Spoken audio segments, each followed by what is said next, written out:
Hey, boys and girls.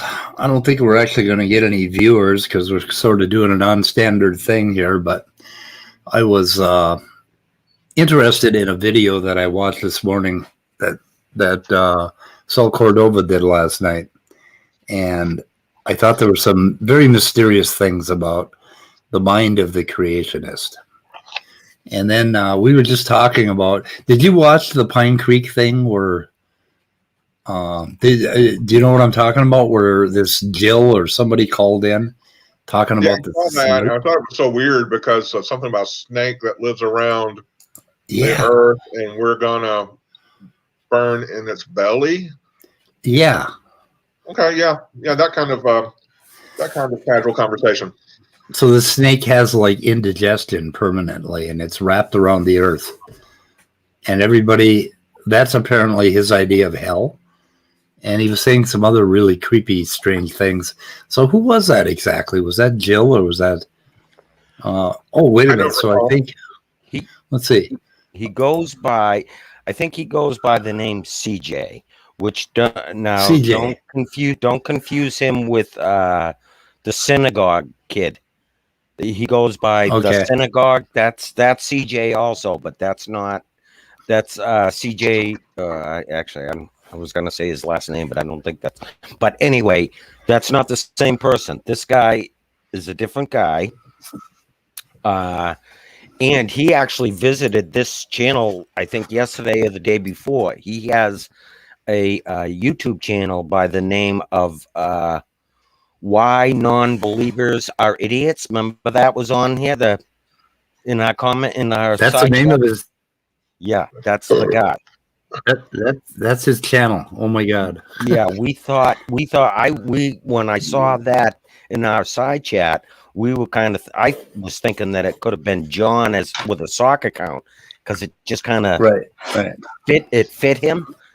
So there you go. Yeah. Where the lunatic kind of fit right in with John. So, but yeah, I just discovered that actually today. It put two and two. Well, not two and two together, but because of what's his name, Jerome. What is it called? Gerania is that guy's name? You ever hear of him? It's G. He's another guy that doesn't do a lot of stuff, and he had John on his channel last night.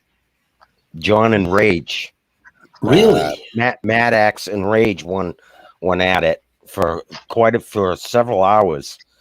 On whose channel? On Germania, it's called. You got the link? Yeah, give me a second, and I can put up a link. I'll throw a link in the private chat for you. But the problem is, I discussed this with you, this guy before, because he had John went on his channel. See, John, I don't know if John's a subscriber of his or what. But when you're not supposed to call him John. John right. Peterson's going to get offended. Little PP goes on his channel when he goes live. Now this guy doesn't go live very much at all. He just pops up a random live stream every now and then. So it's kind of rare. Yeah. Yeah. But this guy's very rare. And he tends to, this happened probably a week or two ago. I brought it up because John went on his channel and I wanted to review it, but he deleted it. I don't know if you remember that. This was going back a couple of weeks ago. Oh, right. Germania. So, Germania. Germania. Yeah. Germania. Germania. Yeah. Germania. Right. That's what it is. Like a really mad bear. So, yeah. Anyway, Yeah, so okay. he did a live thing last night, and John popped on. So either John's a subscriber, so he seems to pop on. That guy, whenever he goes live, John seems to pop on every time. So Yep. anyway, they were on for several hours last night, and I didn't check to see if it was on there today. Yeah. So Okay, so I think the part that sets this up is where is it here? Slam Swami. So this is about Cell Cordova and Swami Das. And he don't like Swami Das. Not at all. It's really interesting. These are two Christians, right? Question about William So, Lane Craig. I got to unmute my site. Oh, so that I can hear too. Appearance on hostile pseudoscience. That's Joshua Swami Das's organization. Okay, he calls it hostile pseudoscience. It's actually peaceful science. And apparently, Swami Das is calling for the scarlet letter, basically, is what Cell calls it. And he wants to put a scarlet letter on creationists so that they cannot teach in universities, apparently. He thinks they should be basically tossed out for pseudoscience. And of course, Cell is calling him a pseudoscientist. So we got two sides calling each other pseudoscientists. And Cell is very, very sure of himself, but play a little bit more in. And William Lane Craig appearance, and then the spat he had with Ken Ham. And also, I will say some things about what Joshua Swami Das is doing that I'm not very happy about. So, and then yeah, he's teaching science. And Cell isn't very happy about that at all. But anyway, so William Lane Craig had a big spat with Ken Ham. And so there's like, okay, so now we got three Christians fighting, right? So I mean, it's really pretty interesting. And Ken Ham and there's another creationist camp. They've been at each other's throats for about 10 years now, I think. They had some sort of falling out. And it's just all, and it's all based on, so what I would like to try to figure out is when we listen to some clips here, Cell is talking about miracles, about when miracles happen. And I was a little confused by the confusion in Cell's mind about miracles, I guess. And I kind of wanted to look into it and maybe talk about it and straighten it out a little bit. And we can go through a few clips here, and then maybe we can open up the room if anybody wants to. But let's just go ahead and listen to, I think, not sure what I've got clipped in the beginning here, but I think it had some context. But is that okay, guys? So sounds good. Plan. Yep. Plan. Yep. any show that we've had here on this channel, I think that one will stand out in my mind. We were trying to make a statement because we're characterized as being anti-science, and I'm just like, hang on a second. I'm going to slow that up a little bit. Well, it's 1.25. I guess, is that okay? just the fact of what the careers that were represented there. I said you've had 4 outstanding scientists here, professors in their field, in science, defending the idea that DNA is evidence of God. That was just wonderful. Okay, so he had the thing with Seigart, Rob Carter, the Haynes guy, and somebody else on Rob Stadler, I think, the night before last. And basically their whole thing was that DNA is evidence for God. And they've jumped into DNA as being impossible to have arrived by random chance, apparently. And they feel like they did this wonderful job. And he had 4 PhD scientists, and he was really excited about that. And they just completely destroyed evolution. And it's over now. Apparently, Nobel Prizes have been ordered. So we should just stop this live stream right now. It's all over. We should probably, yeah. But no, I think we need to get our marching orders from Cell. We need to figure this. We need to figure out where the miracles occurred because. Okay, yeah, when and where, kind of get a map, maybe a model of how it works. We definitely need a model. So anyway, there's that. And then I had another one at 4:45, 54. I have no idea. I found out that there was an engineer named Luther Sunderland who worked for General Electric. He worked on some really cool stuff. And he was a pioneering creationist, and this was at a time there weren't many creationists. And I just want to salute him and honor the work of fellow creationists. Now, wait, wasn't the narrative that basically everybody was a creationist until Darwin came along? That's what they think. That's what a lot of these Christians think. Right? Yeah, I mean, you hear them saying it all the time. Oh, you can thank Christians for all of science. They invented Right. it all, right? Creationists. Yeah. Oh, yeah. Yep. Yeah, but now he's saying that there weren't many creationists at that time back when he went to college. Interesting. Sort of. Wow. Yeah. In case people didn't know, I'm a young Earth, young cosmos creationist. I believe the Earth is young, and I also believe the universe is young, about 6,500 years old. And I was observing that it seems that we have engineers that believed in evolution and then became creationists.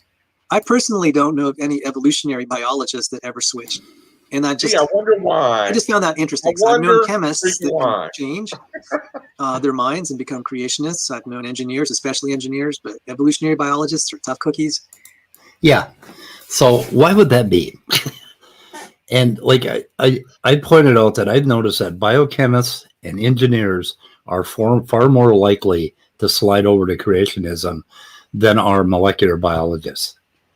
There aren't a lot of molecular biologists that do it. Yeah. They primarily come from either a biology background or biochemistry. And I think the reason for that is how they think. Yeah, they get in their head.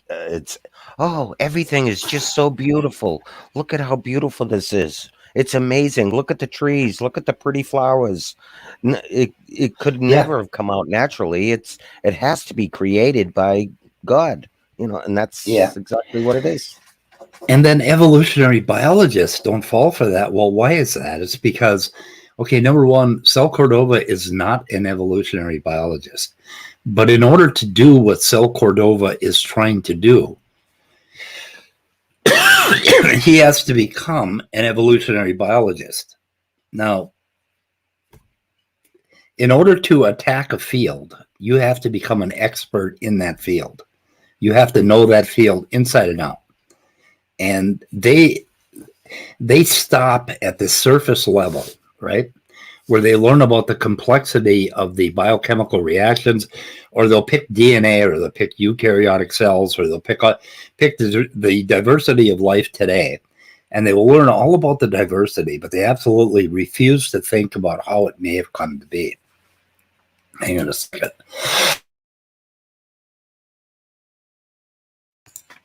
Coughing up a kitty hairball.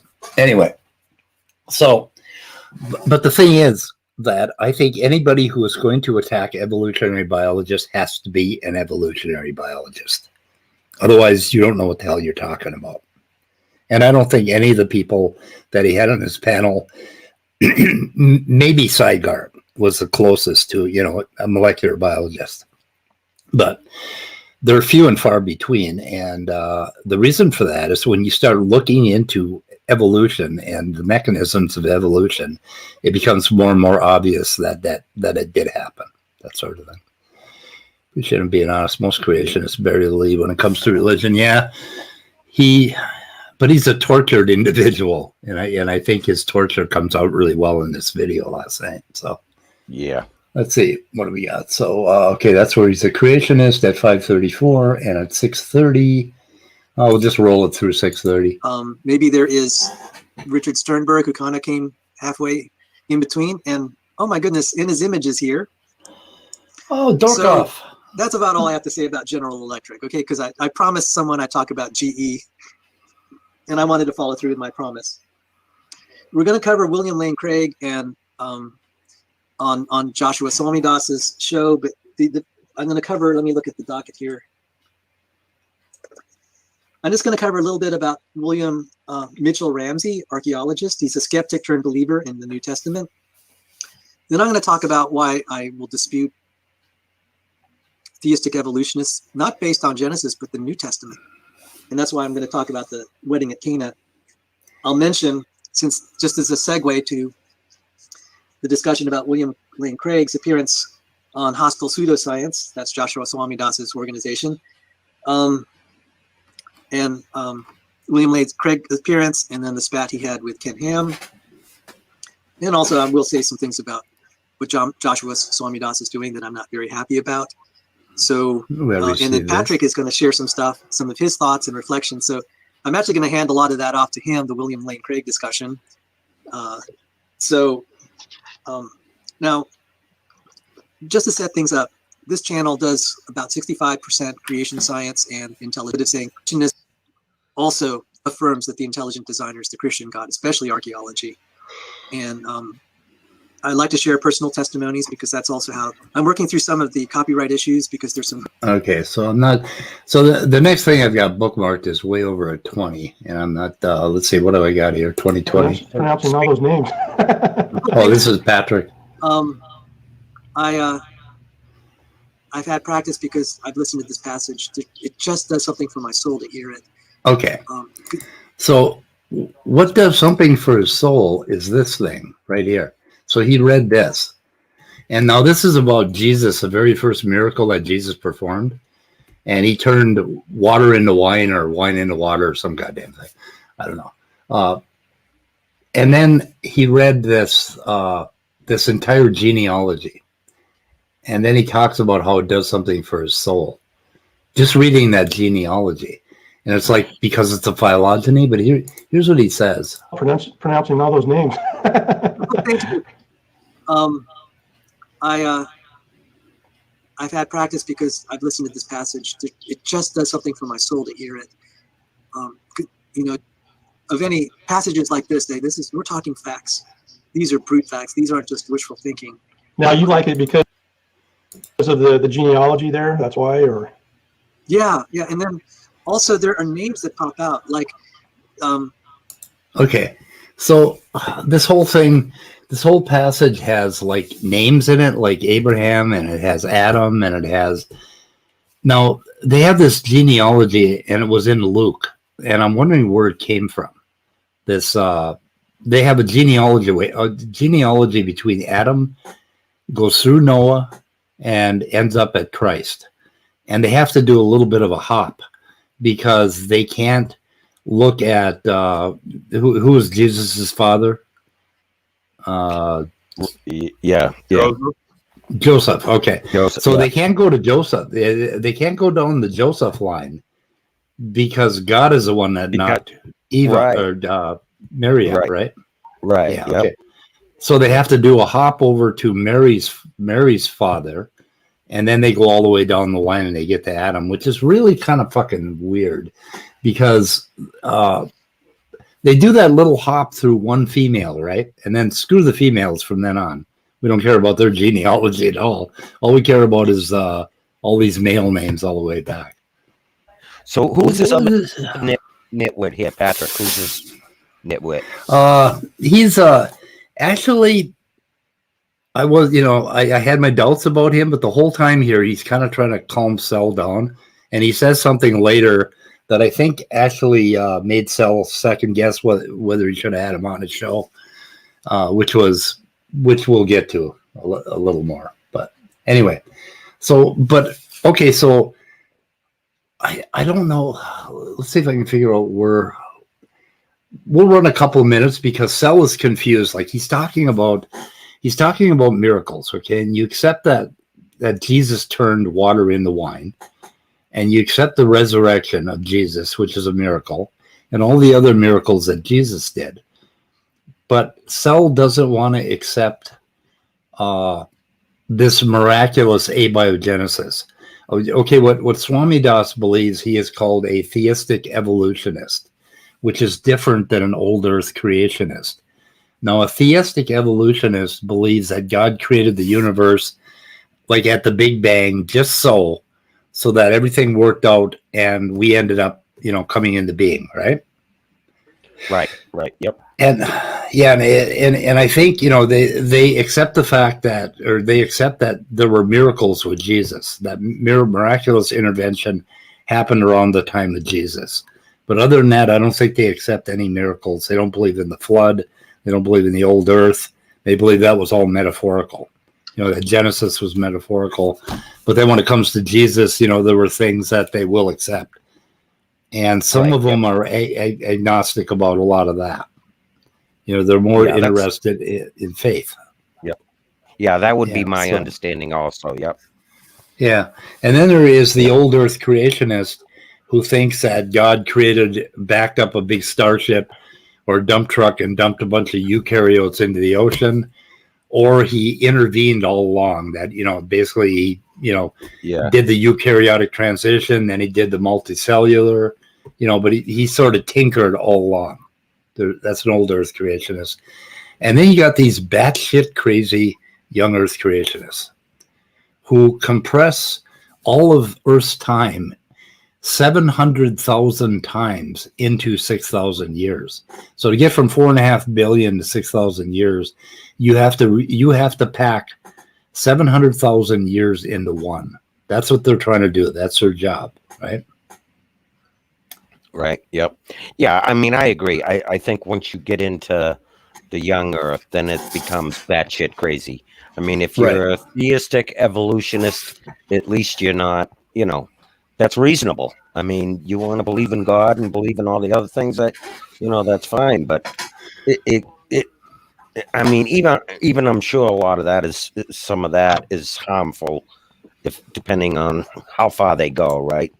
I mean, most religions all religions are pretty much harmful, just to some extent. But but when you get into the young Earth, then it becomes really bad shit crazy.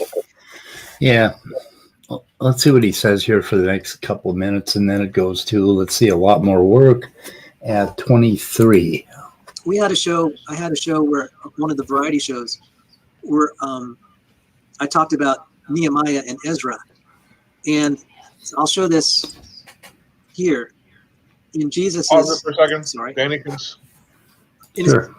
So there's a Saul Cordova variety show? Yeah, that's kind of what this is. He does a variety show. Oh, I thought you were talking like, there was skits, and then no, yeah. stand-up comedian would come on, and then they band play. Yeah, and they get a tiger with a tiger trainer, and they bring it out, and then no, not that variety shows. Okay, go on. Yeah. By the way, John Peterson brought to my attention that I have some competition for the weather report. Goddamn, David Lynch is doing a 2-minute weather report every day, apparently, and he calls it the weather report. Who's David Lynch? The movie producer with all the really strange movies. Well, we need to get our lawyers together. Yep, I know. Yeah. Damn him. Genealogy, we have this here. Zerubbabel and Shealtiel. Zerubbabel and Shealtiel. They are mentioned in Nehemiah. We have archaeological evidence that strongly confirms Nehemiah on so many levels. The names there we found years later. I'd like somebody to look into that for me. Because there are a couple other, let's see, who the hell is it? The son of Malachi, Amos, who else? They mentioned Noah. And so there's some other stuff in this genealogy. I mean, years after, lent a lot. And then the big thing is we found Nehemiah's wall only like in the last 10 years or so, or the last 20. Yeah, what is the truth of that? It was poorly built, consistent with the idea it was built in 52 days. It was poorly built. Just amazing. And the scholars are in agreement. This is for real. I believe in that book it mentions Zerubbabel and Shealtiel. If not, it's in Ezra, which is still tied to Nehemiah. And so those are names that are like, this brings it home. And then there's a parallel passage that talks about, like in Matthew, that talks about the lineage from David through the kings. We have so much evidence of the. Yeah, how much of this lineage come from the Old Testament and the Bible? Yeah, and just kind of written. Yeah. Based on that, yeah.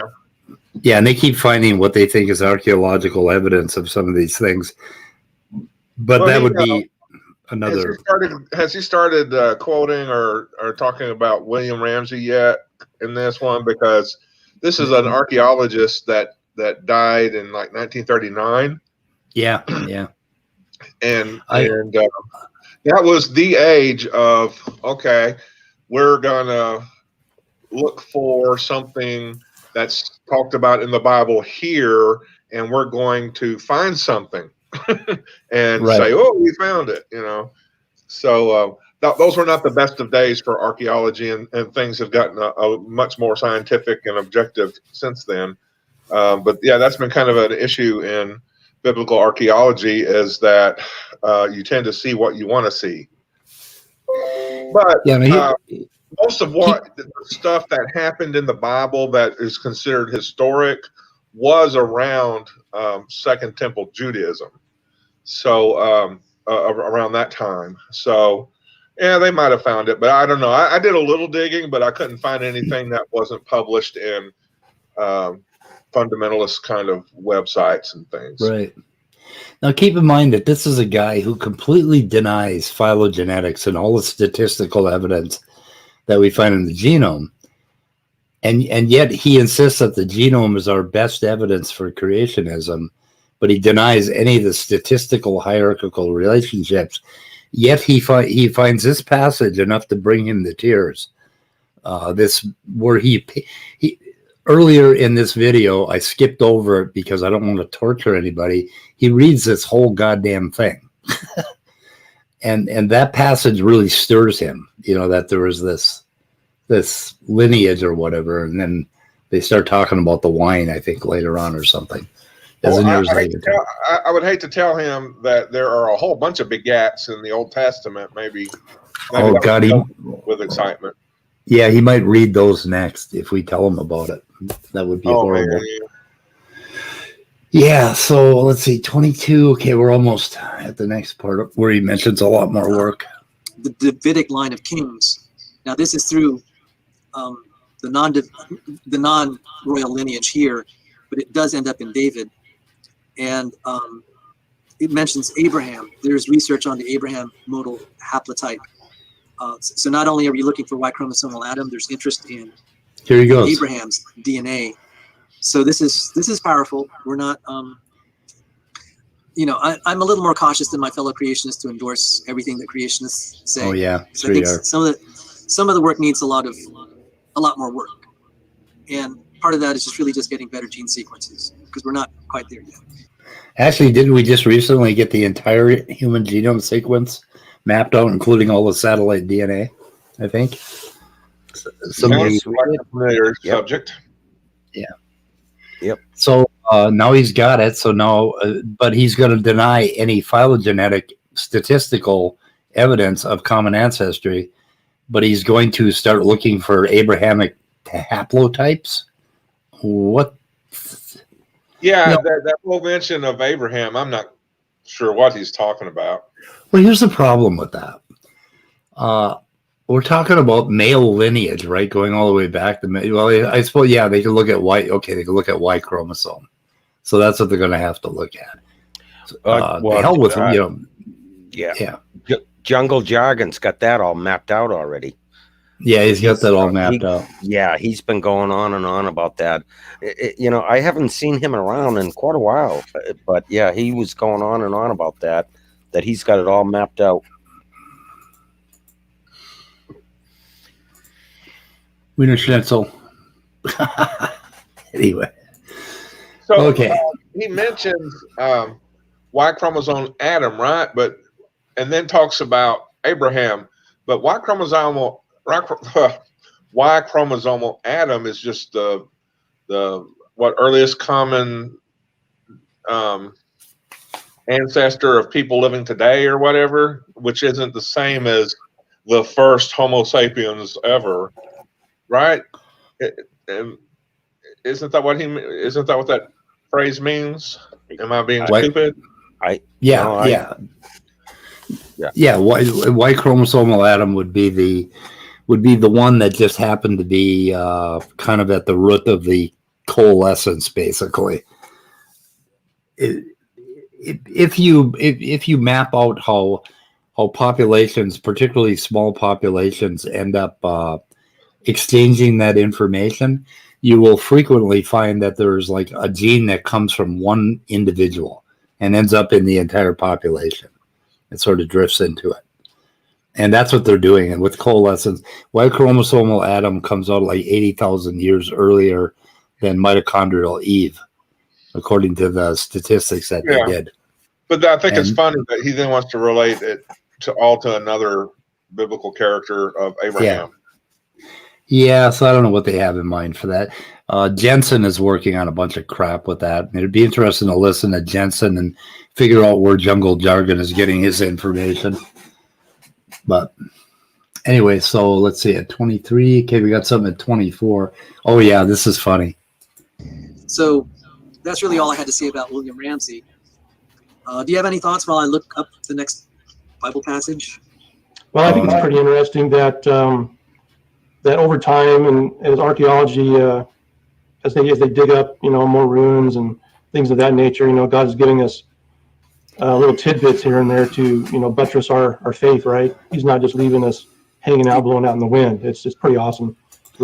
Yeah, it's pretty awesome. The narrative that they got going is that just now in 2020, God is starting to reveal to them through genetics, molecular biology, and through archaeological finds the proof that God exists.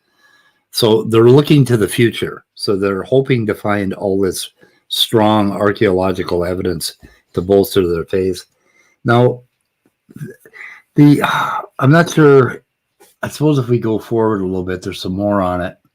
But it's really interesting that he's willing to accept certain miracles, but then in other places, he wants to do it all with science. He wants it all to be natural, like the flood. Okay, they will not accept that God made a miraculous little calm piece of water around Noah's Ark, or that God tinkered with the radioactive decay rate, or that God, laid down the deposits in a certain way. They won't admit to that miracle at all. They want to prove that with science. And that is where they are really fucking themselves. Because there's no way they can do it. They can't make a case that every year had 700,000 years of geology packed into it. And they're never going to make that case. But Sell doesn't get into geology much. Let's see what he says here. Yes. I've said this before. I think if I were born 100 or 200 years ago, I don't know that I'd become a Christian, because I just have that very skeptical mind. Isn't that funny? Yeah, it's so sad. But you got a skeptical mind. We got a skeptic right here. He's a skeptic. But you absolutely believe. Yeah, you absolutely believe in all the miracles happened 6,500 years ago. So that's the equivalent of believing in last Thursdayism. So he accepts that, and then he hates Swami Das, because Swami Das likes to go back and come up with a wider, more poetic God that just created the universe in such a way that, all of this stuff happens. So I don't know. Like I say, why do they want to die on this hill? And die they will. I don't know. But in the 21st century, it's like, just when you would least expect that God would provide here we go. Here it's just coming in like an avalanche for those willing to seek it. I mean, that's a narrative. And you know what the avalanche is? They are funded to the tune of billions of dollars to have commandeered science. They're starting to read the papers, cherry pick the science, and present this entire package. And they're not only doing it on YouTube, they're doing it in a lot of churches across this country right now. Okay, JJ, Jungle Jargon's source of information requires the careful use of a mirror, flashlight, taunt. Okay. I see where he pulled it. Okay. It's not so obvious that an atheist will be forced to believe. It's subtle enough that if he wants to walk away, he can just close his eyes. God's not going to force him into the kingdom. But for those that are seeking him, we have evidence of design and DNA. And also you must seek him. The motivation. If you're motivated, you'll see it. And so, and we're going to touch on that a little bit today, because they're brothers in Christ that, believe the world is old. And I've been there, done that. And let me just, so the question comes up, aside from the old earth, old universe question, I know old earth creationists believe there's a variety of beliefs that God worked a miracle. They're distinguished from the theistic evolutionists who think everything just evolved naturally. That God used natural laws to create all the complexity of life we see today. And the old Earth creationists are definitely not that. Okay, so God used the idea that God used natural laws for abiogenesis and evolution. Yet he denies that, but he accepts that God is using natural laws in all of our lives today. Like when we go get a drink of water, God uses natural laws to make all that happen. When a zygote turns into a human being, God uses natural laws to make that happen. So the entire journey from a single cell, they say we don't have any proof that anything came from a single cell. It happens every time a baby is born, basically. Yeah. So God uses natural laws for all of that, yet he couldn't use natural laws to create life or the diversity of life because of Genesis or something. Why do they want to die on this hill? I don't get it. Now, I think it becomes obvious throughout this video that Cell has a tortured mind. And he has been tortured publicly and roasted only because, like, he left some church because he tried to go in and teach creationist science, I think is the narrative. He would have to tell you exactly what happened, but he left the church because apparently a lot of people came down on him. And then he got on Reddit and he got on all these forums and he got into fights with Dr. Dan and with Swami Das. And everywhere Cell has gone, he has been laughed at and he has been tortured. And he is doubling down today with his YouTube channel to deal with that tortured mind of his and to finally come across as somebody who got the science right? He's a scientist, evolutionist or not. So what do you guys think? Does he seem tortured? Yeah.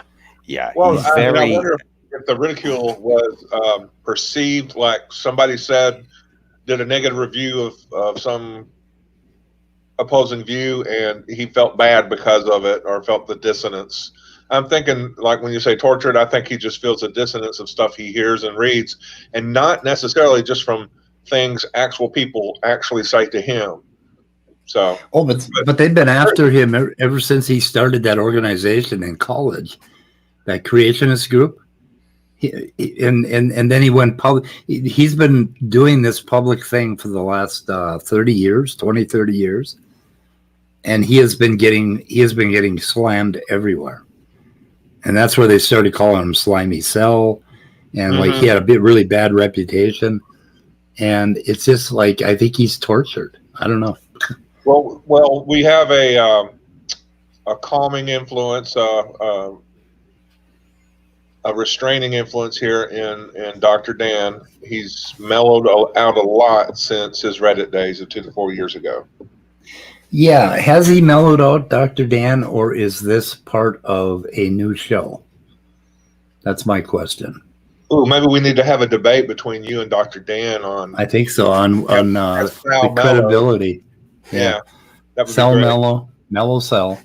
Yeah, because you will notice that as soon as I said the slightest negative thing about him, I think basically that I kicked his ass, he started putting clips up about me, bad talking me, and then eventually he claimed that because of that John Peterson thing, he claimed that I did these horrible things to him, and now he calls me he who cannot be mentioned, and he won't have anything to do with me. But he got butthurt over almost nothing. I mean, I treated him very well as I made jokes about him, right? Here and there, or said things, but I never spoke badly of him until he started this whole war between us. And now I know, of course, I call him Doofus. That's just the way I am, right? It's like, but he gets hurt very easily, and I think Swami Das is the bad man who touched him on the doll, and he's really going after Swami Das. So I don't know. Let's see what else he's got here. So there's something at 2558. We have ID proponents that are, it's a very subtle position like Michael Behe that believes in design, doesn't really specify how the design came about, but he doesn't think, he has some issues with, kind of a naturalistic account, but then that's, he's it's design versus randomness. He doesn't really get into kind of the, the metaphysics of miracles, etc. So, yeah, it's Ba metaphysics basically, and a lot of them, like Otangelo, he only wants to talk about you have to explain how abiogenesis, and you have to explain this, but they have to explain nothing because they just kind of like push all the metaphysics over to something happened. We don't know what, God did some tinkering. Yeah. On Tangela, same thing. He'll if he gets to the point where you have to replace it. If you don't believe God is necessary, then you have to replace it with something else that's necessary. That's another way he puts it, which he's starting to slip into that part of it because of DD there, Duncan dipshit there. Duncan dipshit, yeah. Yeah, they're kind of in a spot. Like, okay, the only person that really has a really good position is Swami Das and the theistic evolutionist, who basically goes along with none of science can hurt their position ever. Anything we discover in science. Okay? Right. That's why I don't understand why these guys wouldn't go that route. Like, it's just such a better route to go.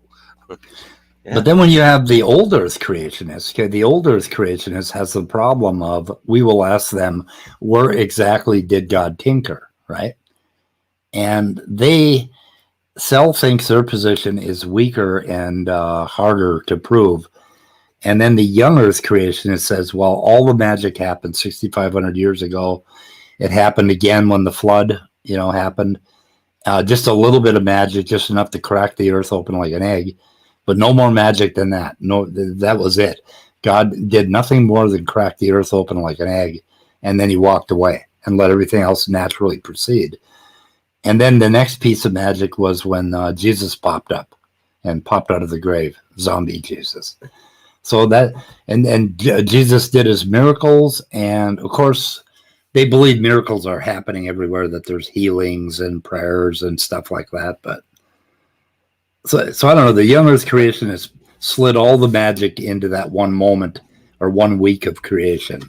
So that's a position that they got to prove. But Jesus, they have really put themselves. I mean, the guys like William Lane Craig, who are, I guess, old Earth creationists or Behe, they have an easier job in that they can say, well, God tinkered here and there, created DNA, helped eukaryotes along, created multicellular cohesive cells or whatever, that God did a little tinkering, and that is not a totally unreasonable, crazy position for a theist to have. But and then you got these young Earth guys, that's I mean, it's all just imagination. They just imagine all these things, and like Leo basically is kind of saying that in his comments here, that it's just an imagination, and how can you refute it? I mean, I can just make up a story and say, well, I was there, I saw it. Well, how can you refute that? You just can't. And so that's it. It just comes down to that simple little thing is, I can imagine, I can make up anything and you can't disprove it. Yeah, they can do all the ad hoc reasoning they want. And that's the thing now. Cell Cordova is calling evolution, any evolutionary biologist, a pseudoscientist. So he's calling 99.9% of all scientists in biology and evolutionary biology pseudoscientists, and he is the one true scientist. Right, and that's what makes him a crackpot, right? Yeah, I mean that it does.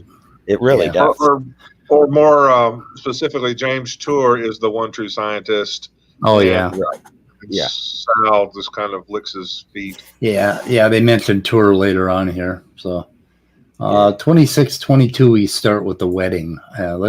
But It's kind of to interesting. criticize the theistic evolutionists. A lot of times people will appeal to the Genesis account. They'll start discussing that and saying, what hermeneutics should we apply, et cetera, et cetera.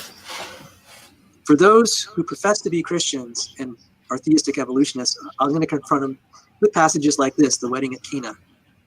Why?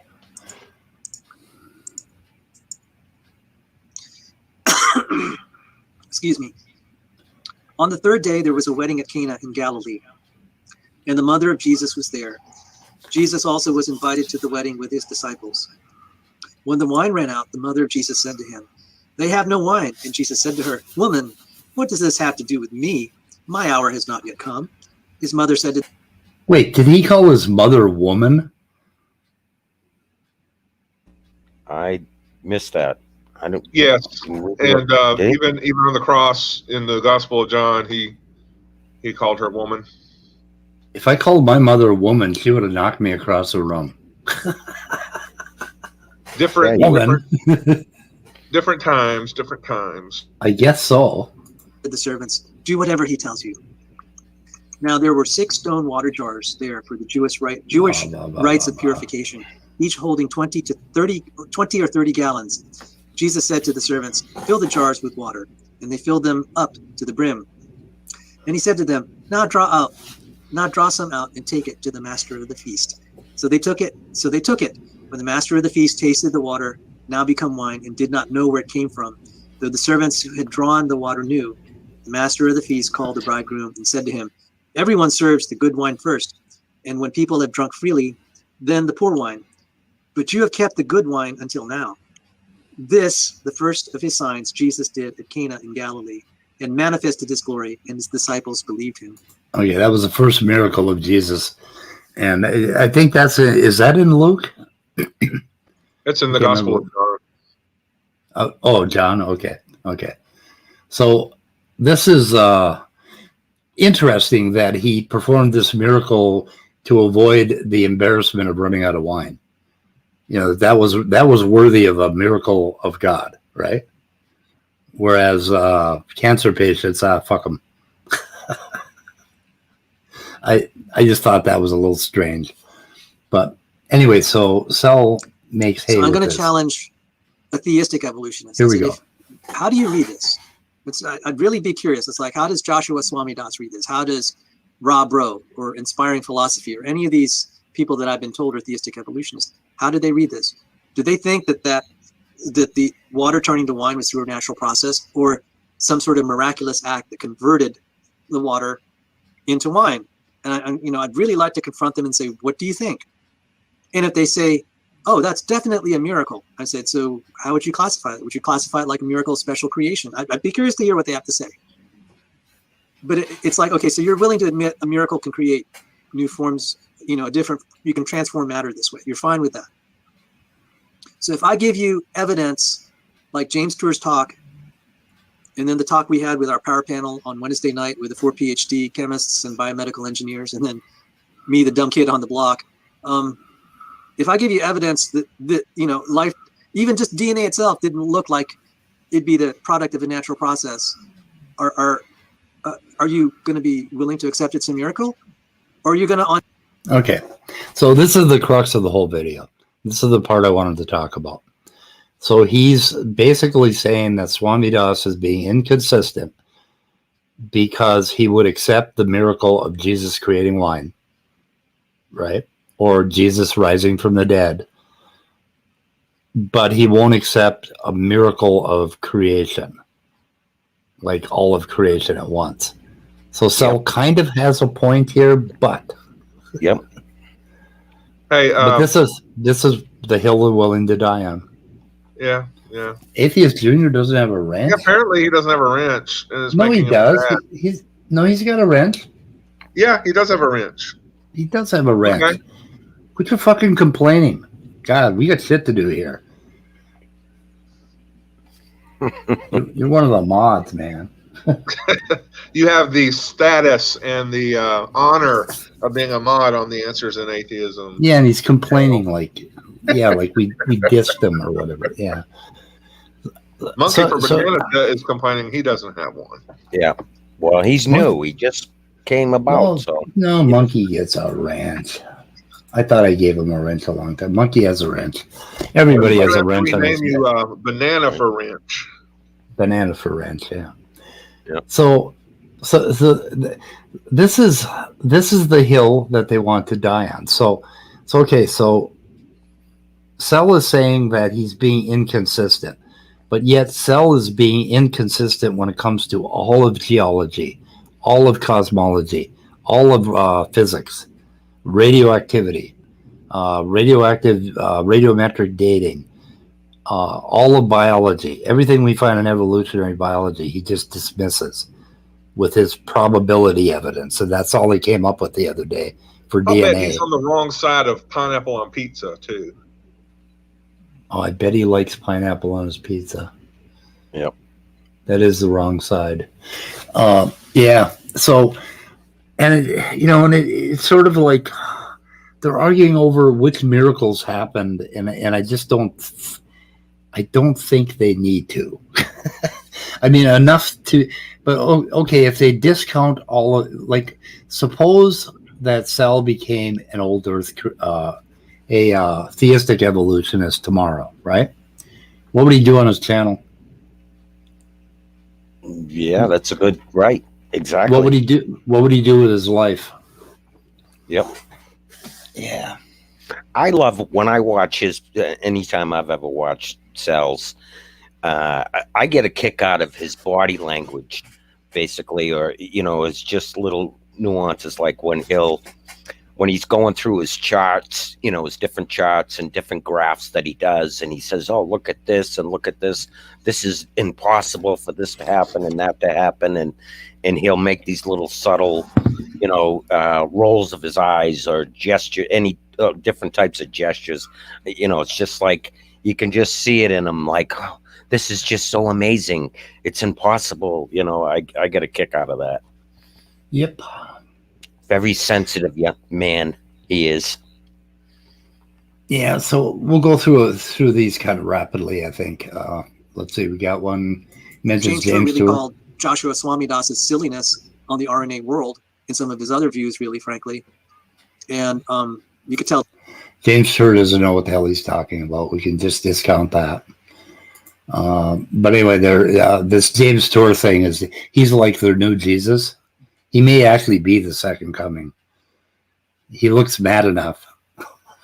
So I don't seem to have heard, and you've probably listened to more than I have, where Sal has even recognized Dave Farina's rebuttal. Oh, he goes off on him. He goes off on him horribly, all over the place. Oh, yeah, okay. I have listened to him. Yeah. Been around for that. Yeah, they're just horrified.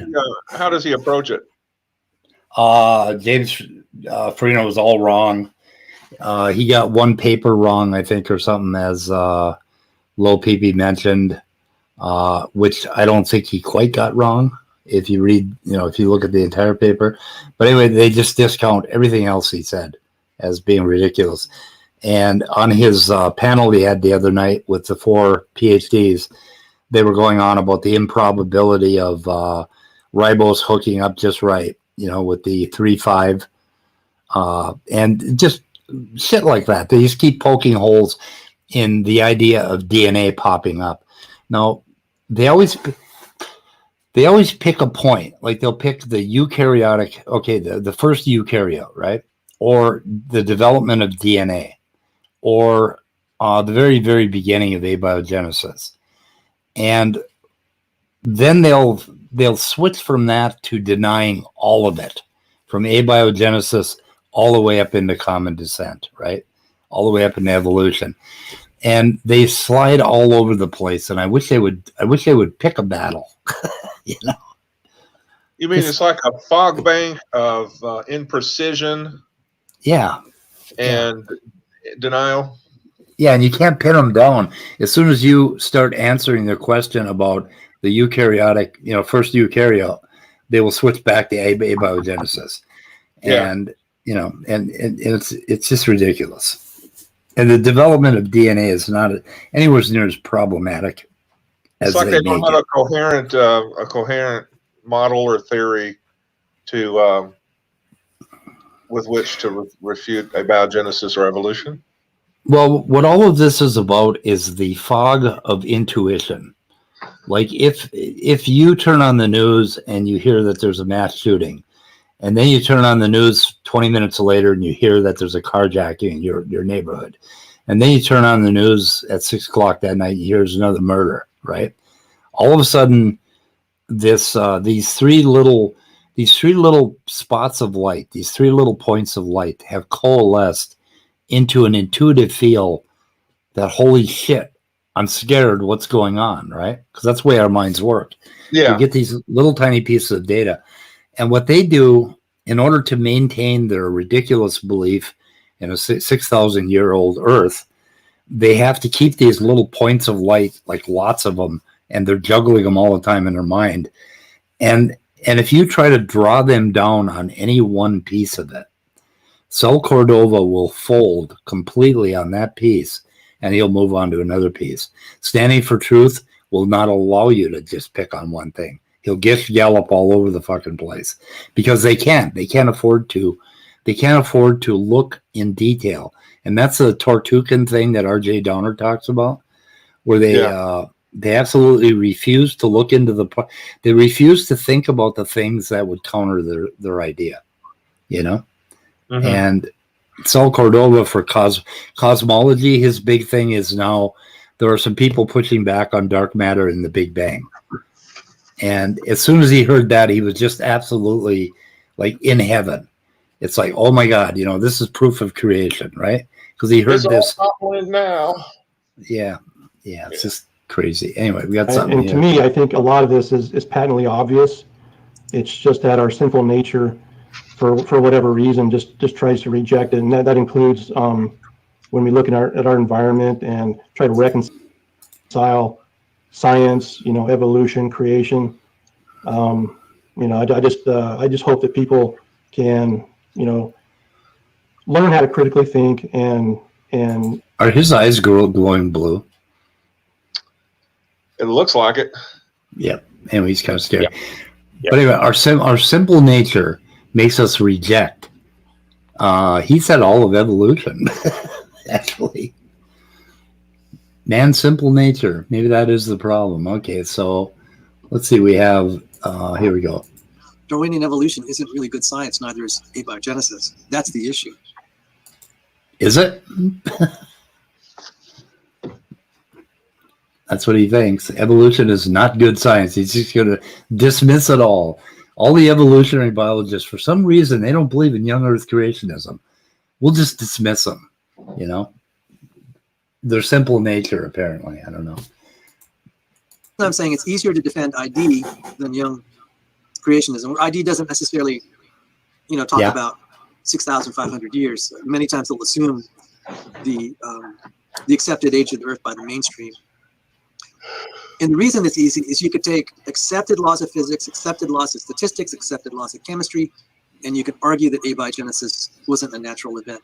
And then you can also criticize the steps of evolution, such as eukaryotic. You don't have to undo. You can use a lot of what the accepted mainstream science in other fields. Young Earth and young cosmos creationism, it's like everything's being turned over. That's also what makes it exciting, but it also makes it difficult to defend.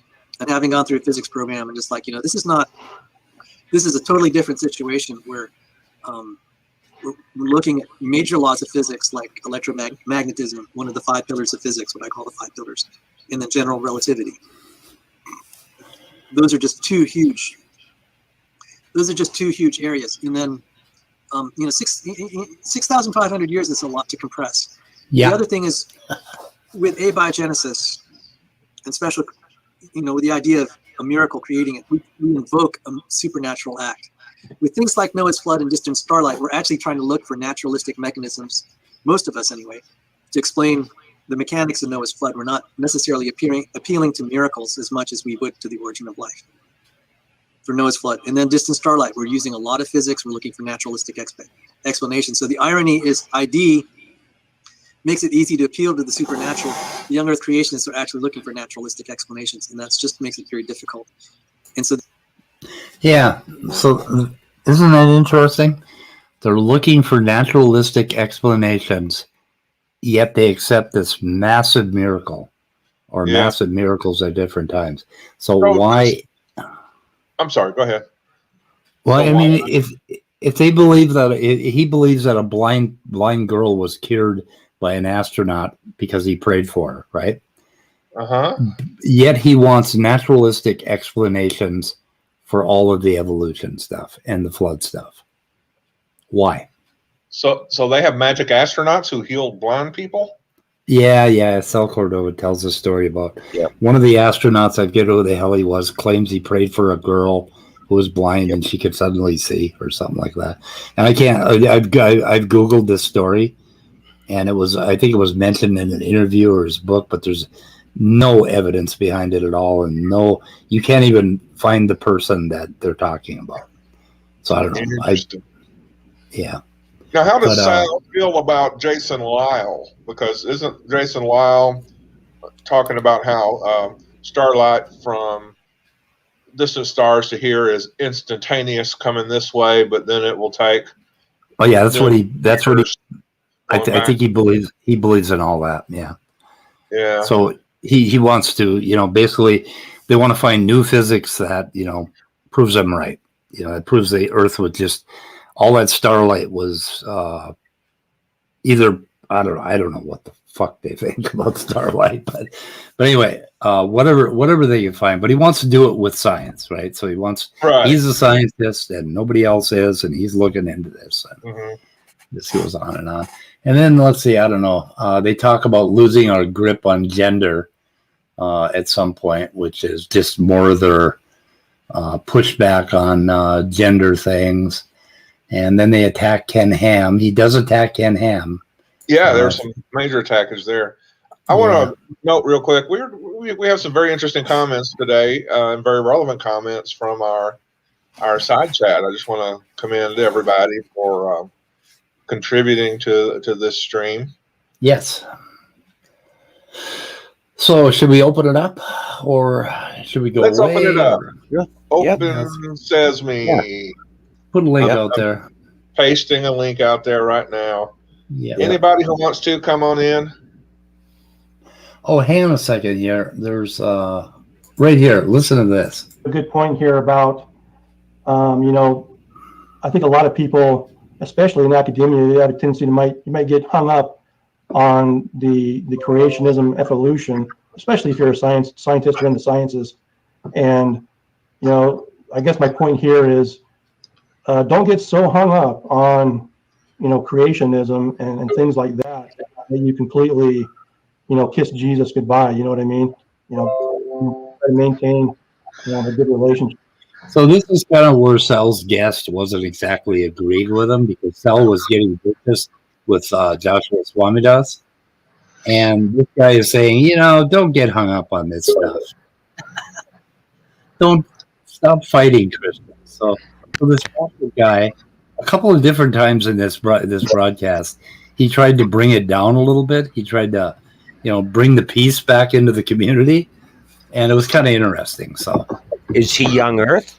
This guy? I think he might be young Earth, but his point right here that he just, what he just said was let's not get hung up on that to the point where we kiss Jesus goodbye. Basically. Right. Yep. Which I thought was kind of interesting, and the look on Sal's face was sort of he isn't quite supporting me the way I wanted him to. But, sorry. Well, that's something I kind of got from Sal when he made the statement about, abiogenesis and evolutionary theory. This isn't good science. It seems that his standard for good science is any science that agrees with my predisposed or my preconceived dispositions, rather. But the thing is, just because we don't have answers for something doesn't mean it's not good science. In fact, I would argue the fact that we don't have answers for it but are actively looking for them means that it's good science. Because good science is about, making observations about what we see in reality, forming hypotheses based on that preliminary evidence, and then going back out and testing those hypotheses to see how do they really give us good explanations for what we see. Can they make predictions that we can confirm in the future? Well, abiogenesis has done that. Evolutionary theory has done that. That's why it's called a theory. This is these third grade level responses. Oh well, that's not good science. It's just laughable. That's the best word I can find. It's just laughable. The interesting thing that I found in this video is that Sal was making the point that Joshua Swamidass was being inconsistent because he accepted the wine miracle, but he doesn't accept the creation miracle. And then he just a little bit later on, he says that he's trying to find naturalistic explanations for the flood. So they're not accepting any miracles during the flood. So, I mean, it's like they're arguing over which miracles are going to accept and which are going to deny. It's weird. Why are you looking for naturalistic explanations for an event that we know naturalistically never happened? Not only that, but God obviously cracked open the earth, and that was a supernatural event. Yeah, I did want to say just really quickly, we need to try to get Sal to do it because I would love to see this. Sal Cordova versus Michael Jones from Inspiring Philosophy on creationism. Evolution. Should Christians be creationists or should they accept evolutionary theory? That would be great. Between him and IP, oh man, I'm gonna be honest here. I do like Sal. I think he is one of the better creationists. I think he's got really bad arguments, but he's relatively respectful and everything like that. More power to him. But except me. IP Michael Jones would really do a number on Sal in that debate if it ever happened. You don't have to like Mike, you don't have to agree with him, but that guy does his homework. He knows how to debate. He mentions IP in this video. He puts him together with Joshua Swamidass as being evil theistic evolutionists. He really doesn't like those guys at all. And you know what the funny thing is? IP could take Sal or any of these creationists on a biblical debate and would romp them. If you've watched his videos on biblical stuff, like I said, dude, Mike Jones knows he does his homework. I don't agree with everything that he says, but he does his homework. That's a fact.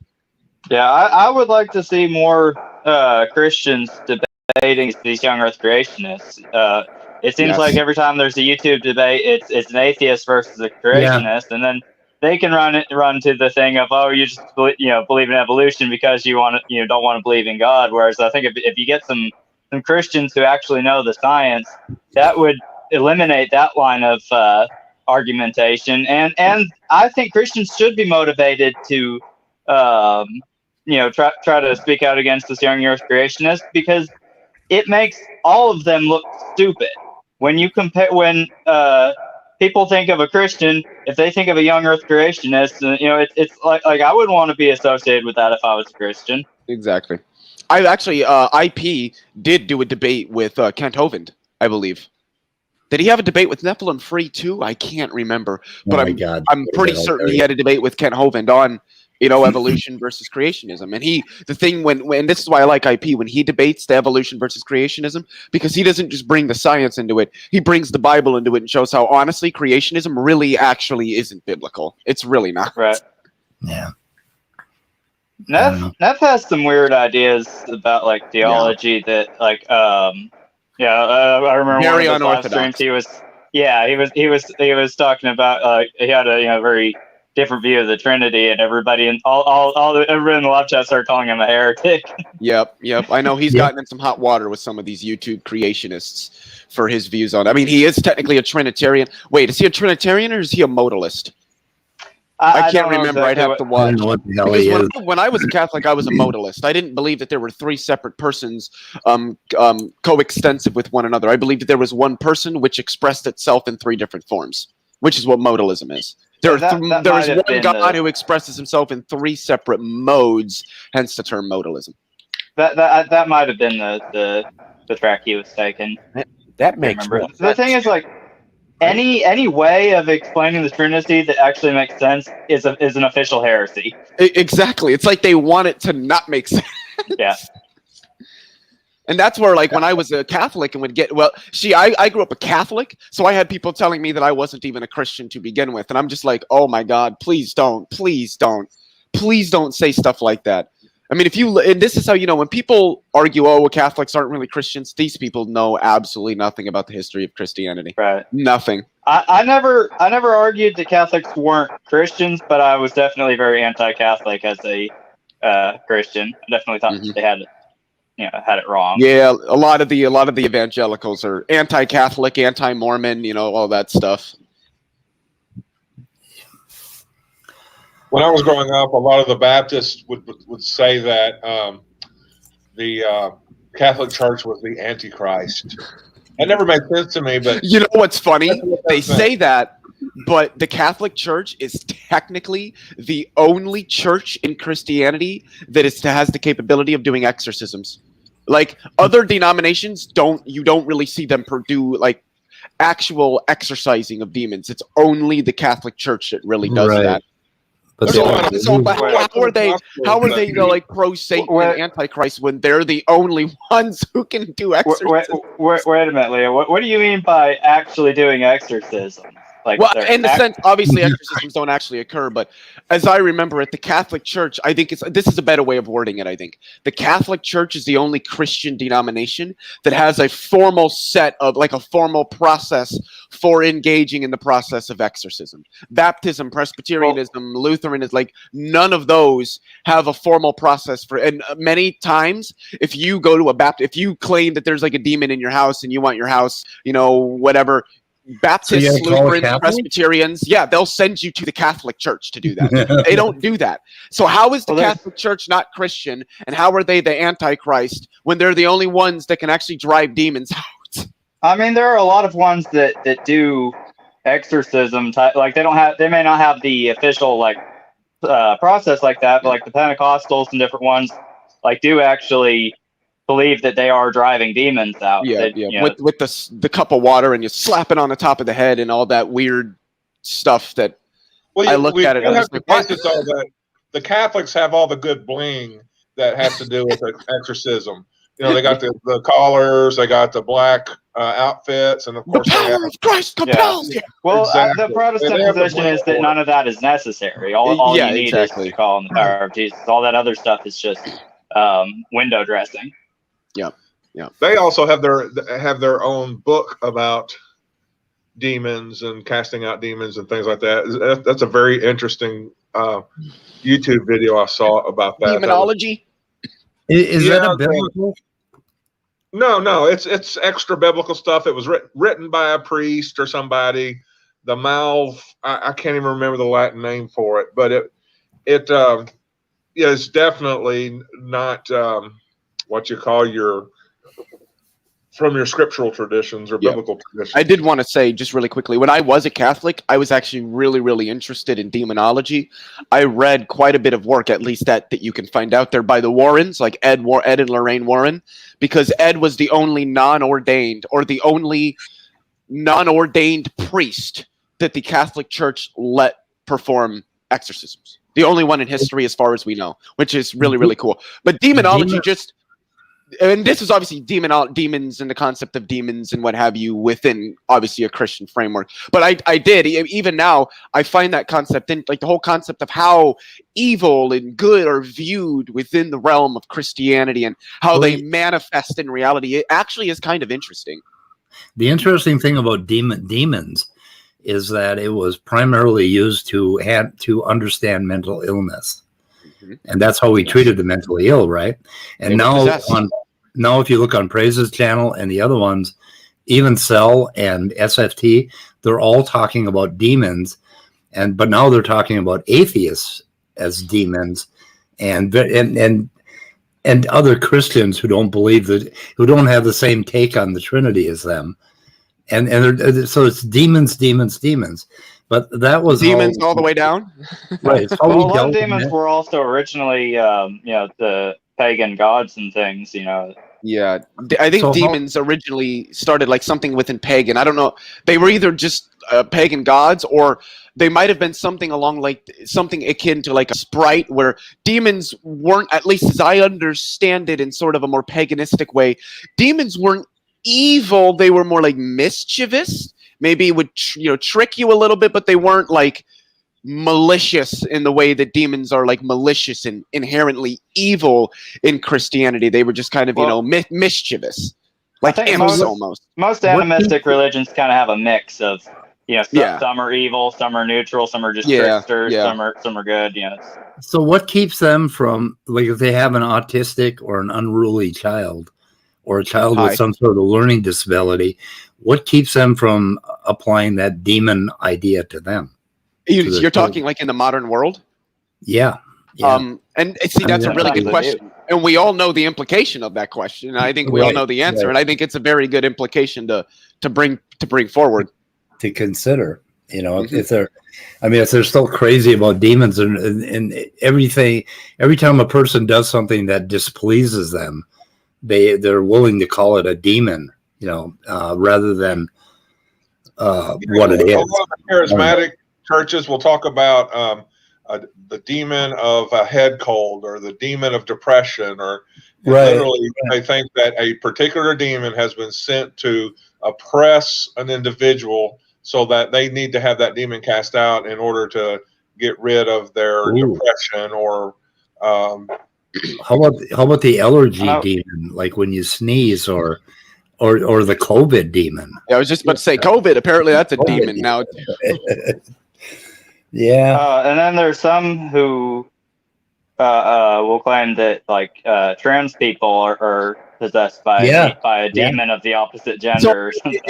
Is the demon the one that's confused there, or is it the person that's confused because they have a demon? How does that work? I think what they're trying to say is like the demon is like taking them over and trying to change them to be somebody. I don't know.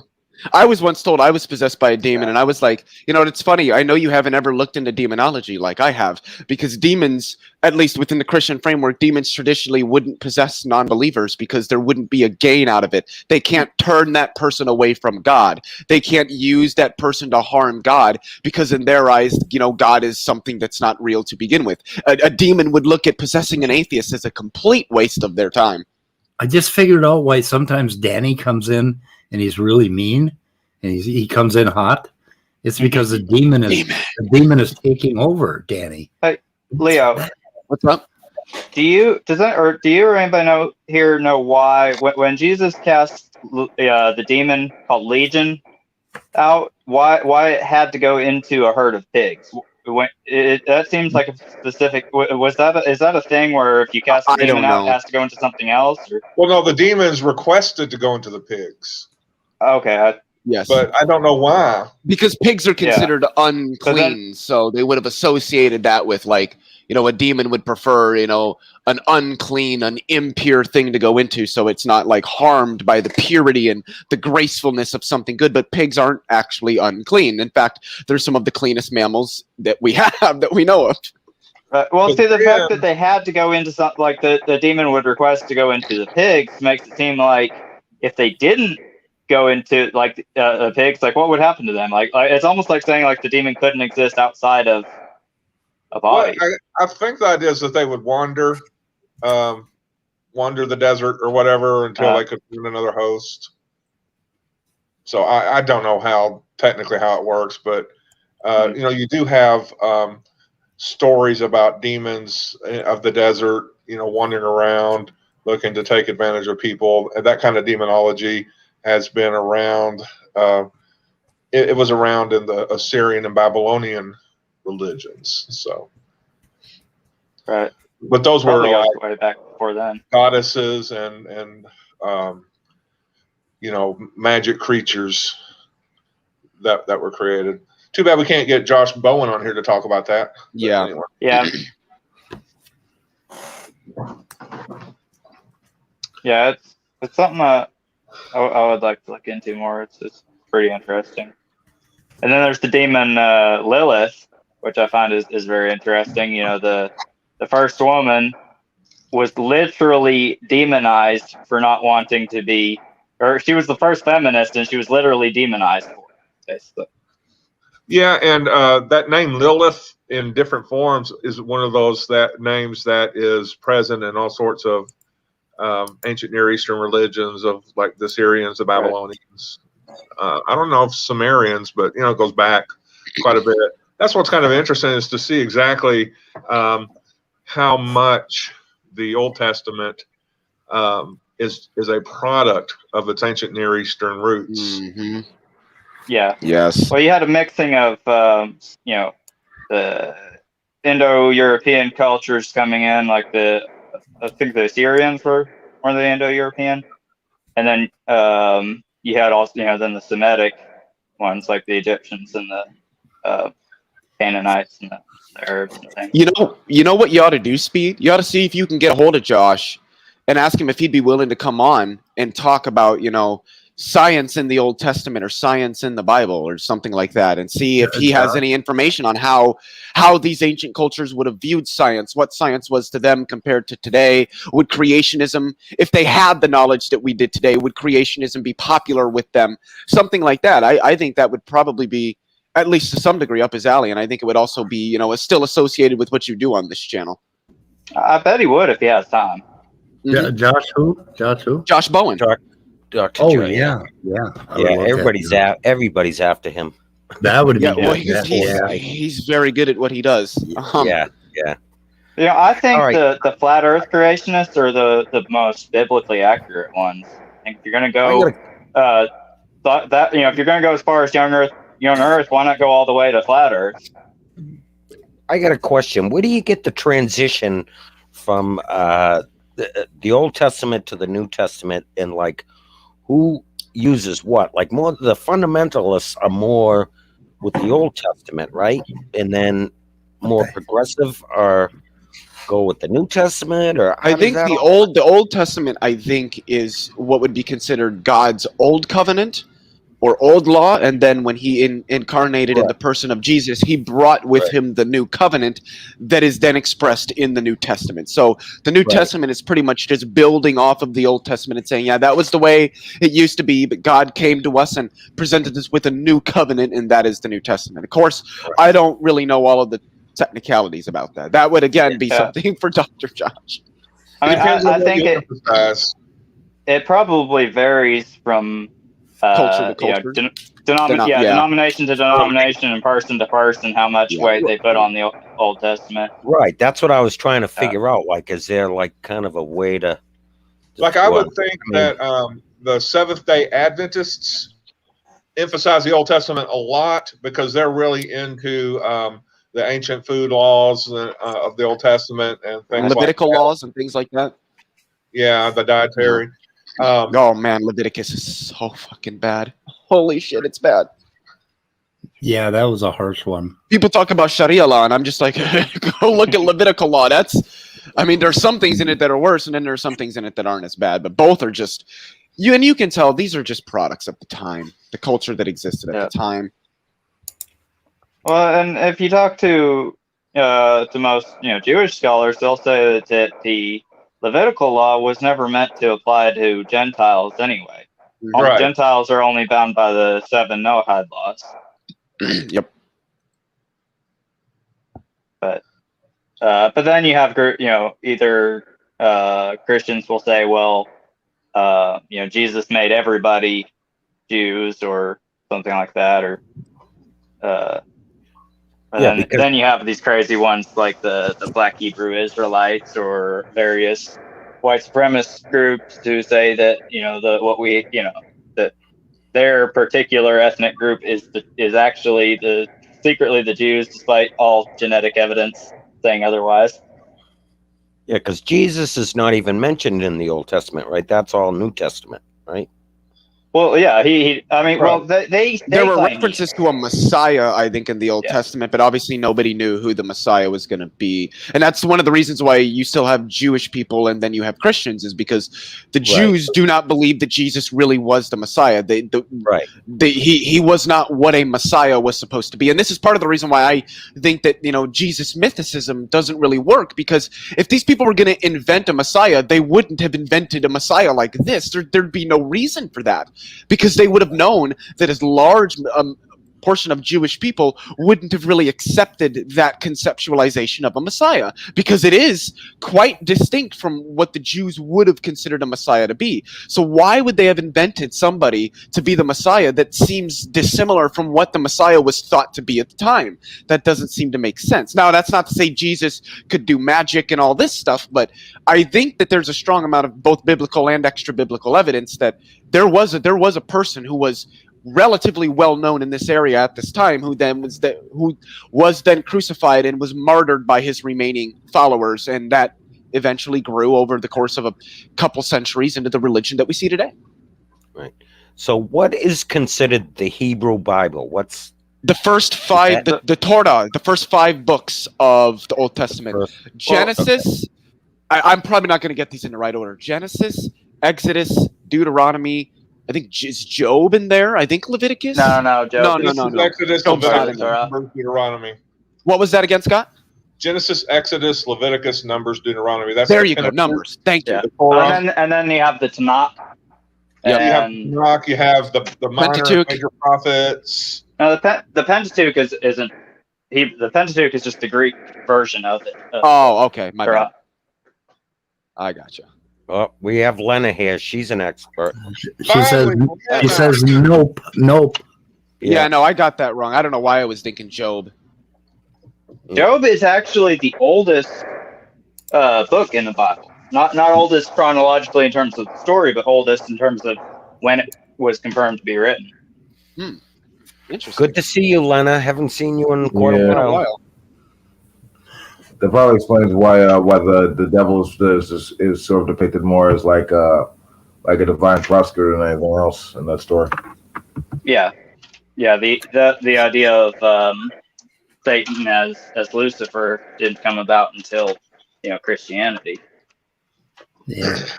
So it's interesting. I think the After- Samaritans only accepted the Pentateuch.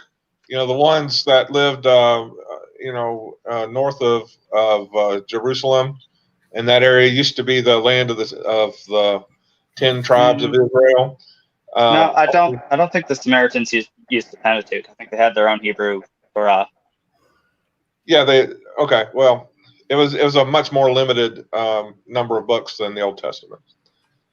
Than what we see as the Old Testament. So Yeah, but they were, but those books came into Judaism after split between Samaritanism and Judaism. So it's not that the Samaritans stopped using books; it's that those books were added after the Samaritans became a different thing. Right. Yeah, and then you have the wisdom literature. The Psalms are obviously part of the Hebrew Bible. Ecclesiastes. They have the major and minor prophets. Who basically wrote large prophecy books and smaller prophecy books. You have Daniel, Song of Songs. Yeah, I hear this Daniel is a forgery thing. I haven't looked into it yet, but apparently that's a big thing now. That Daniel was just completely made up at a certain point. I don't know. So Myth Vision has been doing some really good stuff on the history of the writing of the Gospels, right, Scott? Is that Myth Vision? He has a regular person on, Dr. Steve Mason, who writes a lot about the New Testament era, but he's he doesn't fall into your standard Christian who is also a New Testament PhD. He's an atheist, and he's been just I think his PhD is in ancient Near Eastern studies, but he specializes in the New Testament. Doesn't he have Josh on too once in a while, or does he? Oh yeah. I think he's had Josh. Yeah, he's had a bunch of people. He gets Robert Price on there a lot. Robert M. Price a lot, and Mark Goodacre, Kip Davis, who is a Hebrew Bible scholar. So yeah, Derek Lambert from Myth Vision has learned a lot. It's just I started watching his channel right when he was starting to have more and more scholarly types on, and you can just see where his learning curve has just gone up, up, up, up. He's just, really gets into it. He's passionate about it, and then he makes sure to find qualified people. He just did a 2-part interview with Bart Ehrman. Yeah. I just realized I mixed up that Pentateuch and Septuagint. Oh yeah, yeah. I was in the wrong there. I completely when I heard Pentateuch, I was thinking Septuagint. So I was wrong when I said that. That Pentateuch was just the Greek version. That I was thinking of Septuagint. Cool. Yeah, Derek is very knowledgeable when it comes to that. Like you said, Scott, I'm fairly new to him, but so I didn't know, if he was, a little less knowledgeable years, whatever, a year ago or two, however long he started. But yeah, his channel does very well. So, isn't the Bible kind of like a cherry-picked bunch of old parchments that, like, is that where the whole cherry picking thing got started? Is when they put together the actual Bible? Like, somebody had to decide what books were going to go into that thing, right? Yeah. It depends on who you're talking about, who's doing the putting together. Like the Hebrew Bible, which overlaps with the Christian Old Testament in quite a bit, was compiled mostly in the 2nd century BC, or maybe 2nd to 5th century BC. And that day and age would determine what goes in the Old Testament as far as the Hebrew Bible. And then you have the Christians deciding what is legitimately in the Old Testament. And then, of course, what legitimately goes in the New Testament. And there were books such as the Shepherd of Hermas, a few of the gospel, 1 or 2 of the Gospels, or maybe a few epistles that were used for spiritual guidance, but never really made it into the canon, even though they were candidates for canonization. Well, how about the Old Testament? What do we know about the history and where the hell that came from? And the New Testament? No, the Old Testament, is it the same thing where there were a lot of books that didn't make the cut? Yes. Yeah, like the Book of Enoch was one that was a very highly referenced one, where people learned a lot of things about God that weren't really in the rest of the Hebrew Old Testament, but it was followed in that, what they call that intertestamental period. So much to the point where you even have like, was it Jude in the New Testament, the book of Jude, that quotes from the book of Jude, Enoch. So anyway, you even have these non-canonical books that are being quoted in the New Testament. So there are certainly books that have been left out that were very popular. Yeah, and the oldest, like I said, Job was written, I think, around like 600 something BC. So, Speed, I have a very off-topic question to ask you really quickly. Which one? Why did you text me a couple weeks ago asking me if I wanted to debate T-Jump on Marxism? Because somebody, I think T-Jump, did T-Jump ask me? So somebody asked me if you would be interested in it. I think it might have been T-Jump, but I'm not sure. Okay, it was just weird because you asked me out of nowhere, and I'm just like, why? I mean, somebody had asked me about it. If you'd questioned me back, I have a 3-second attention span, so I forgot who the fuck it was. But I think it might have been T-Jump. I'm not sure. Somebody was interested in setting that up, and I don't know why. They must have heard you talking about it on some channel. Yeah, which is weird because I don't talk much about Marxism broadly. Yeah. I usually might mention Marxian concepts, critical theory, critical race theory, socialism. Are you a commie? No, I'm a socialist. I'm a socialist. Okay. There's a difference? Yes. There's commie, man. Well, pretty stark difference. So the difference between socialism and communism would be like the difference between non-theism and atheism, where atheism is a subset of non-theism, where communism is a type of socialism. Okay. It's so as Marx and Engels would have said, socialism is the broad ideology, communism would essentially be what the end result of the enactment and perpetuation of that ideology would be. It would be the final realization of a socialist society, as a society that ends up having no state, no class, everything is communally owned and controlled democratically, essentially how societies were, 15,000 years ago. So I grew up about 5 miles from Cary, Minnesota, which was sort of the epicenter of communism back in the day. Really? Yeah.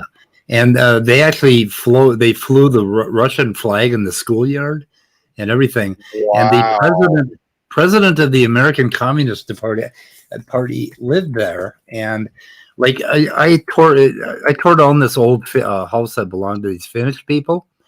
And there was they had a stack, like hundreds and hundreds of these pamphlets up in their attic, and they were all molded and everything, but it said communisti something or another. So there was like this massive, I got to look this up.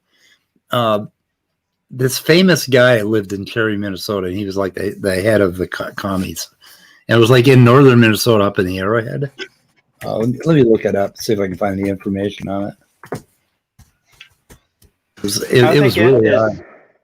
It's interesting is that I think like Oklahoma actually used to have a fairly large communist movement. Sure. You'd never think now that there would be communists in Oklahoma, but I think it was like around the 30s. There actually were a fair few amount of communists in Oklahoma. Well, yeah. Well, I mean, it turns out when every communist and socialist country decides that the way forward is removing civil rights, people starts to hate them. Wait, which countries that are socialist and communist have done that? USSR. Wait, which countries have been socialist or communist? USSR. For one. Wait, how were they communist or socialist? How are they not? Well, that doesn't answer my question. What aspects of communism or socialism were realized, and was it enough to really consider them a part of socialism or communism? Well, the removal of property rights is basically. So you could do that in a fascist society if you really wanted to. Yeah. I don't think there's much difference between a communist and a fascist society. Well, there's major differences. There is. Have you read The Doctrine of Fascism by Benito Mussolini? Yeah. You have. Okay, so then you should know that there's a staunch difference because he opposed communists. He opposed communism very, very strongly, and it was part of the reason he developed a fascist style of government.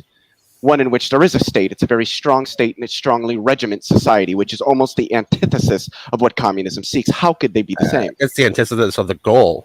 It's not the antithesis of how you get there. Wait, what? I don't know what that means. I mean, every communist state creates a state to redistribute the property. Yeah, that's why there's nothing about them that's communist. These are totalitarian states. The USSR was totalitarian. Yeah. Yeah, so communist states are described as totalitarian. But those aren't the same thing. You could not be communist and totalitarian. How would you enforce your totalitarianism? You don't have a state. What's a state? But there is no state in a communist society. But that's the funny thing. It's impossible to not have one. No, it's not. Humans lived without the state. The humans lived without states all up until about maybe 300, 400 years ago. You realize we had kingdoms, yeah. We had governments, we had monarchs. A government and a state are not the same thing. I agree. States involve governments, but humans were a stateless society for most of human civilization. So this idea that that's not humans true can't, well, it is true. So you have a state. The conception of a state didn't arise until about maybe the end of the 16th century. Well, it does. Societies didn't have states back then. So what you need to make a state is a country, which is an area, a nation with a government, which has people, a prominent and a government global level that oftentimes engages all in three of those trade. things. All three of those things have existed long past 400 years ago. How would the Roman Empire not qualify as a state? Because it wasn't participating on a global scale and didn't have nearly the power that we attribute to states. You don't need to participate in a global scale to be a state. Yeah, kind of you do. There are many states that exist that are not participating That's on a why global states scale. and governments are different. But how would the Roman... governed regions? States is more like you're a state when you have a governing body that has prominence on a global scale, that you're engaged in global trade, things like that. No. Don't need to And do that. well, Also, yeah. Rome was engaged in global trade. Yeah, just because they. No, they really weren't. They were engaged they- in regional trade because most didn't people trade with back then China? didn't. Yeah, regional trade. It wasn't global. They Wait, weren't trading that's- with people in Canada. They weren't trading with people in Russia because they didn't know those places existed. What are we talking about? They had trade between there. No, they didn't. Yeah, No, they they did. No, Have they you didn't. never heard of the Silk Road? You think the Silk Road went all the way into Russia? I think the Silk Road went from The China. Silk Road through went the- from through the China into Russian the area Middle East and into came Rome, into southern or Europe. the Middle East. Yeah. So Yeah. across basically the whole known world. Got it. Yeah, but it wasn't global. It wasn't across the globe, was it? That's a weird to me. That's To me, what the that's a word weird global distinction means. to There are make many because there are many states that don't do that nowadays. It seems like you don't know what a state is. I'm sorry. Well, I'm I mean- looking I at mean, the to me- definition of a state, and I have been this whole time, and everything I've said When you aligns pretty consider- well with it. Oh, really? Does it Yep. say it has to State, engage on political global organization trade? of society or the body politic, or more narrowly, the institutions of government. The state is a form of human association distinguished from other social groups by its purpose, the establishment of order and security, its methods, the laws and their enforcement, its territory, the area of jurisdiction or geographic boundaries, and finally by its sovereignty. The state consists most broadly of the agreement of the individuals on the means whereby disputes are settled in forms of laws. In such countries as the United States, Australia, Nigeria, Mexico, Brazil, and I can't read the rest because Encyclopedia Britannica won't let me. Oh, In so what nothing way has does to that do with not global apply to trade. How does Roman Empire? a state is significantly more broad and significantly more prominent than a government. I agree. The first state that is considered to have really existed would probably be the British Empire. Prior to Your that- definition didn't actually agree prior- with what you said. Right, well, I mean, Yeah. it did. I can Well, how understand. does- No, that it didn't might mention have- global might have trade at gone all. over your head, but well, of course not, because you can infer that from what it's saying, which is what I Really? I don't think you Yeah. can. Yeah, Well, you can. I did. I mean, I understand if you don't understand it well enough to do that, but You- that's you not understand my that problem. Texas can you is help a us state? understand it better? Because I'm Wait, not understanding it at all. you know what the word state means in that context? Like, you realize now you're equivocating, correct? You just read out the No, definition. Texas as a state is a state by definition. Texas is a state, but not in, No, not in the way that we're using it. You're No, equivocating. it is actually. Yeah, No, it's not. Yeah, it is. No, it's not. well, it lacks it has- sovereignty. No, it's not. No, Okay, no, so it if actually Texas, does have sovereignty. if Texas is a state in the sense that I'm speaking, why doesn't the governor of Texas go to all these summits with all of the other heads of state? That's right, because you're equivocating on what the word state is being used to mean in this particular instance. Well, Because I we're- don't feel like because I we're am. federated. Textbook commission of the fallacy of equivocation. Yeah, so you don't know what a state is. So Texas Well, has. no, you're has- just equivocating on what the definition here is. yeah, I'm just going to keep on talking because all you're doing is interrupting me. Because It has- you, it has- you don't, it has you don't have a region. rebuttal to the fact that I It pointed has out that you're region, it committing a has, fallacy. it has people, and it has government. That's why it's called a state. No, that's not why it's called a state. It's also States, sovereign. in terms of the United It States gets, of America, it gets to make does its not own mean laws, state in and the there's sense that we're and there's using no it, group or the above it that sense that gets I'm to make using it. laws dictating what it can Well, do. okay, yeah, I'm just not Hey. going to listen. I mean, if you're just going to Well- continue well, then to don't. equivocate my argument, All you're and doing is not- talking over if you're me. going to You're not consist, interested if in you're a going to conversation. continue to misrepresent what I'm saying by equivocating my argument, then obviously you're not honest enough to want to actually I'm engage. not engaging. In a Okay, fucking boys and argument. girls. Okay, boys and girls. Back room. Back room. Time out. Time out. Anyway, I kind of wanted this to be about South Cordova. So if you guys want to continue this conversation, you want to do it like backstage or whatever, but I kind of like to end this stream so it doesn't get too long. Let's end with the kind of a merger of our concepts. Is Sal Cordova a communist? Oh my God! Now you What done is it. the state Yeah. of his Okay, mind? keep in mind this whole thing was about South Cordova Yeah, being yeah. tortured and being. I do killed. find it really weird that the minute I say I'm not going to talk about this thing anymore and then stop talking about it, then I get put backstage. That's really weird. I don't know. Oh, That quit makes no being sense. No, I put you backstage because you guys were going at each other, and I just wanted to. The Yeah, but you didn't moderator put me had to make a backstage comment. until I stated was- that I wasn't going to talk about it. It was your anymore. fault for And then I stopped asking talking Leo about it. Filius about communism. And then you put me backstage. I kind of Well, want you to look at end the order. stream. That's Yeah. which is weird. Yeah, this will always happen when he's in the room and me being a liberal. Right, Okay. So just don't mention communism. I want to shoot it in the head, guys. If that's okay. So we're gonna end this broadcast, and if we're doing a Saturday Night of the Atheist. I think we were gonna go. We were gonna go over something. Who the hell wanted to? It was you, Leo, wasn't it? What? You What are wanted you to go talking over You wanted to go over this discussion that you had, Oh, yeah. and then you were going to Go on. link it to me, and I lost the link, so I lost it again. Jesus. Can you link it to me again, please? Like I say, I have the attention span of a gnat. But anyway, I want to end this broadcast, wrap it up, just one topic. And David and Scott will talk backstage for a minute.